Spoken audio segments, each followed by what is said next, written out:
many kids you think are being trafficked at these locations? Like in all, like other hotels, hundreds of kids.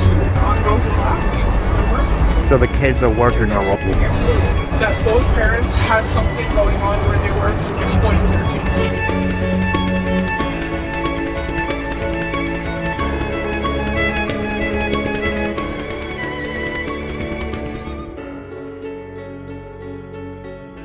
I have been at many of the hotels in the past, but my main one was the Roosevelt Hotel. How long did you work there? I worked since the starting of the project, about 2 years. So can you tell me about the child trafficking that you told me about? Yeah, for sure. So there has been a couple instances where some girls would just go missing. We notified the police department, and they would say like, oh, she has a history of running away in the past. From the guests to the social workers, they would say like, you know, on Roosevelt Avenue, they're working. So the kids are working on Roosevelt. So you told me something about there was a person at the Roosevelt who was trafficking his kids and his kids' friends. Can you tell me more about that? Yes. So actually, one of the posts that you made recently, that was one of the kids that were involved also in it. Yeah, so it was just like a regular day for us. The parents were like, you know, the kids were missing, so they came to us and they were asking like, you know, we don't know where our kids are. And after we did a little more digging of friends of a friend of a friend, we found out that they're sleeping in somebody else's room. So now when we go to the other room to go see what if the kids are in that room, it was like 4 girls and 4 boys, all under the ages of 18. After getting a little bit more of the information from the parents, we were able to find out that the parents, we found out through the social workers that those parents had something going on where they were exploiting their kids. What's that something? It seemed as though it was like a sex trafficking ring. Sex trafficking ring.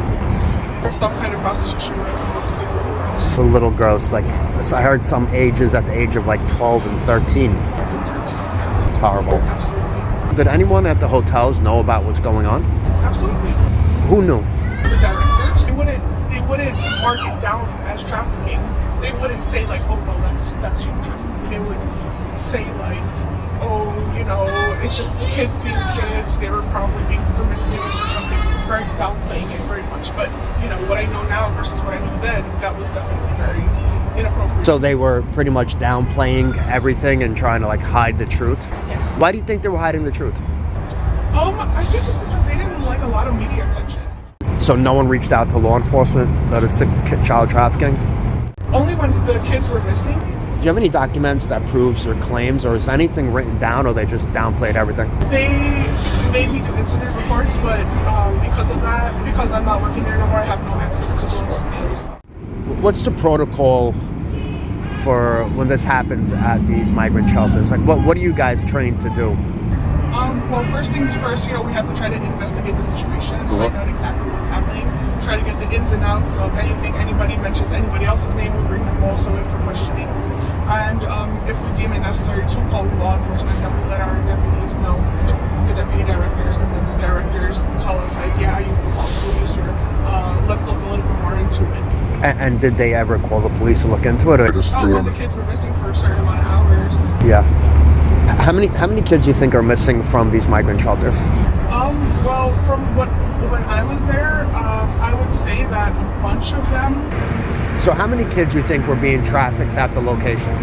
Well, from what I know of, I know it was that family had a bunch of kids that I was referring to, 4 boys and 4 girls. And were they like recruiting other kids from different families? It seems as though that's kind of what was happening also. It looked a little bit like that. Looked a little bit, so they're just recruiting. And you think these kids were actually their kids, or you think there were kids trafficked from the border? Absolutely trafficked from the border. How many kids do you think are being trafficked at these locations? Like in all, like other hotels? Hundreds of kids. Yeah. So there's been a lot of police reports filed against in the Roosevelt with gang members. Have you noticed any like real gangs in the Roosevelt? When you go outside, you see them loitering outside, and you know who's the OG, and you know who's the one that calls the shots. You see the little kids running up to that person person, or you see all the other males trying to gain their respect. So you can see that it's an organized crime. Have you seen them like extort other migrants and just take a stronghold? Extortion, yes. How do you know they've been extorting people there? So in other locations, like the Brooklyn locations, not only for this program but like other programs as well, they were telling us that some of the guests would be getting like phony text messages or calls or FaceTime. They would say like, hey, if you don't give me this much money, like I'm gonna go back home and find your family, kill your family. I know that your kids live in the room with you. I can kidnap your kids, stuff like that. There was an incident at the Watson Hotel where this one man's family was cut up in pieces and sent to a Herc phone there. Did you ever hear of that? Yes. So we had these phones in the Watson Hotel, and the guests were able to use the phones to call their countries, their respective countries. This one guest that back then the Watson was just all males. So there was this one male that was there saying that he's always talking to his wife, and he would be on the phone calls for 15-20 minutes every day. One day, one of the managers were going through the phone, looking at the text messages because it was also a work phone. We're looking at the messages, and we started seeing text messages come in, and it would be addressed to the person's name. I can't remember the name right now, and say like, hey, blah blah blah, this is going to be your family if you don't pay up. And we did a little more investigating. We looked at the timestamp of the text, we looked at the timestamp on the log that the person was on the phone, and then we put two and two together, and we realized that this person actually had a lot of ties to the hotel.